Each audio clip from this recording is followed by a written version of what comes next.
Alhamdulillah wassalatu wassalamu ala rasulillah an Abi Qatada an an-Nabiy sallallahu alayhi wasallam su'ila an sawmi yawmi Arafah faqala yukaffiru as-sanata al-madiyata wal baqiyah. Hazrat Abu Qatada radiyallahu ta'ala anhu reported, the Messenger of Allah subhanahu wa ta'ala was asked about fasting of the day of Arafah. Rasulullah sallallahu alayhi wasallam said, fasting on the day of Arafah, it will be expiate of the sin previous year and upcoming years.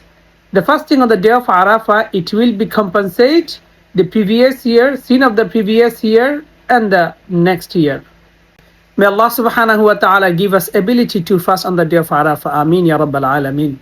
Hazrat Abu Qatada radiyallahu ta'ala anhu বর্ণনা করেন, নবী মুহাম্মদুর রাসূলুল্লাহ সাল্লাল্লাহু আলাইহি সাল্লামকে জিজ্ঞেস করা হয় আরাফার রোজার ফজিলত সম্পর্কে। রাসূলুল্লাহ সাল্লাল্লাহু আলাইহি ওয়াসাল্লাম বলেন, আরাফার রোজা এটি কাফারা হয়ে যায় পূর্ববর্তী এবং পরবর্তী এক বছরের গুনাহের জন্য। অর্থাৎ যেই ব্যক্তি আরাফার দিনে রোজা রাখবে তার পূর্ববর্তী এবং পরবর্তী এক বছরের গুনাহ ক্ষমা করাতে হবে। আল্লাহ রাব্বুল আলামিন আমাদেরকে আরাফার দিনে রোজা রাখার তৌফিক দান করুন। আমিন।